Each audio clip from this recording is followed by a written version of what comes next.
Monsieur le syndic, Madame l'ambassadeur, Mesdames Nivet et Madame Duparc, avec qui nous avons longuement été en contact ces dernières années. Monsieur le syndic, Mesdames et Messieurs représentants des autorités de la ville de Lausanne, permettez-moi d'abord de vous remercier en mon nom personnel et au nom des rescapés du génocide commis contre les Tutsis du Rwanda, au nom de la communauté rwandaise de Lausanne et de la diaspora rwandaise en Suisse. Vous avez décidé de dédier ce lieu à la paix. Sans la paix, c'est la désolation, c'est le chaos. Sans la paix, il n'y a pas de possibilité de reconstruire, de se reconstruire.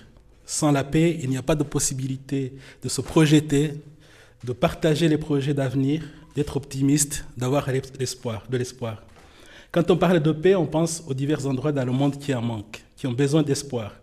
Avec ce forum de la paix, forum signifiant un espace de discussion publique, vous nous invitez à discuter publiquement de ce qui fait la paix, à être des artisans de la paix, à partager les expériences douloureuses qui ont marqué l'histoire récente de l'humanité et de notre pays, le Rwanda, ceci afin de chérir la paix partout où elle existe et d'œuvrer à l'imposer là où elle est absente.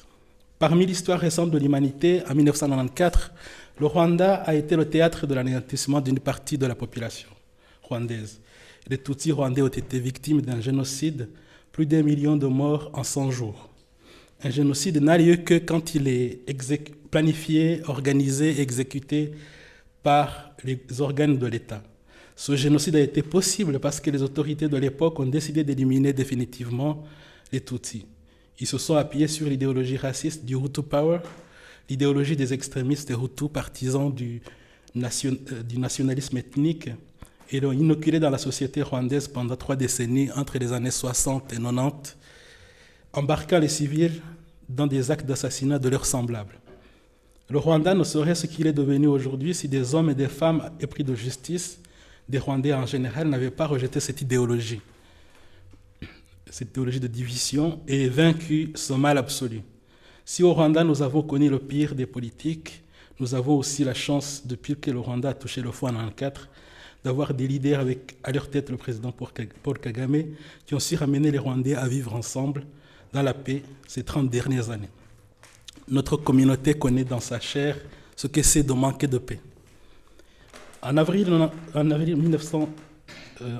2019, au printemps dernier, il y a 4 ans en arrière, lors de la 25e commémoration du génocide commis contre les Tutsis du Rwanda, la ville de Genève, en collaboration avec Ibuka Suisse, a inauguré une stèle commémorative devant la place des Nations. Ce fut le premier lieu de recueillement offert par les autorités locales en Suisse à la communauté rwandaise. Les membres de la communauté rwandaise habitant de Lausanne et environ ont souhaité avoir un lieu de recueillement des souvenirs à Lausanne. Je pense ici à Antoine Rudasigwa et son épouse Adèle, qui n'ont malheureusement pas pu être présents aujourd'hui, à Revocat Katigazi, à Chantal Ngarambe, à Béatrice Keita-Silwa, présente ici, et d'autres. En collaboration avec l'association Ibuka, Mémoire et Justice, une demande formelle a été adressée aux autorités de Lausanne. Celles-ci ont vite montré de l'intérêt et les échanges et discussions se sont déroulés sur une période de plus de 2 ans. Nous sommes ici aujourd'hui pour célébrer le résultat de ces échanges. Avoir un espace permettant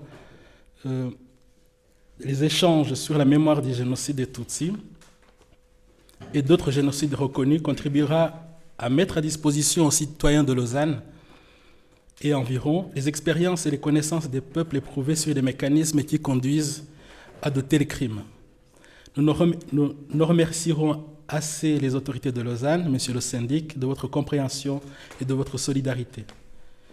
Les autorités de Lausanne, Monsieur le syndic, vous ne vous êtes pas seulement limité à nous mettre à disposition ce lieu. Vous avez en plus décidé de soutenir nos activités de transmission de la mémoire, commémoration active, ainsi amener la mémoire du génocide dans la cité de Lausanne. Par votre décision, les Lausannois vont avoir accès aux informations précises sur les génocides commis contre les Tutsis et d'autres génocides reconnus, et ainsi se prémunir contre le négationnisme et la banalisation de tels crimes. En tout cas, nous l'espérons. Enfin, pour terminer, je voudrais ici vous remercier encore une fois pour votre soutien déjà pour nos activités organisées en avril et mai 2023 ici à Lausanne et votre soutien pour les activités de l'année à venir lors de la 30e commémoration. Donc ici, je vais vous présenter quelques activités qui ont été arrêtées pour l'année prochaine en collaboration avec la ville de Lausanne. Donc le 13 avril, on a la veillée commémorative à la salle des fêtes du Casino Normand-Bénon. Et le 21 avril, on a une pièce de théâtre inspirée du livre de Jean Asfeld, Une saison de machette. C'est un journaliste français. Et le théâtre va se dérouler donc, dans cette salle de Pederowski, si j'arrive bien à prononcer, le 21 avril. Et il s'agit d'une pièce de théâtre qui va montrer un peu comment les gens ordinaires deviennent des assassins par le biais d'une idéologie enseignée sur des années 60 à 90. Et je pense que ça, nous sommes convaincus que c'est important ce genre de moyens de transmission parce que ça amène les gens à débattre, à comprendre comment on en arrive à ces extrémités. Une autre activité, la troisième activité qui est prévue, c'est l'exposition de photos à l'hôtel de ville de la mairie de Lausanne en collaboration avec le photographe suisse, auteur du livre Rwanda, Mémoire d'un génocide. Le journaliste s'appelle Michel Burer, il est vaudois. Et il a déjà fait une exposition pour la 25e commémoration à la mairie de Paris. Et nous pensons que c'est important de montrer aussi les portraits des rescapés avec quelques commentaires qui montrent un peu leur parcours et où ils en sont aujourd'hui. Une autre activité qui est prévue, c'est une projection du documentaire Rwanda, Surface de réparation. C'est un film de M. François Xavier Destor et Marie-Thomas Pennette, relatant le parcours de M. Eric Eugène Murangwa, ancien footballeur international rwandais et rescapé du génocide des Tutsis. Le documentaire met en évidence l'engagement de ce rescapé à l'éducation des enfants et des jeunes à la paix à travers le sport.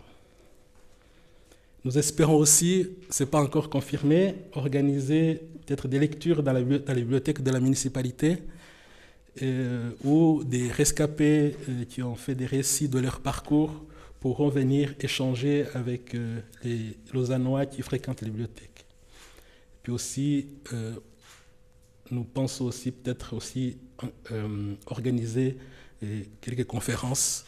Et aujourd'hui, on a aussi des interventions dans les écoles de Lausanne, notamment le gymnase de Provence qui est déjà prévu pour le mois de mai.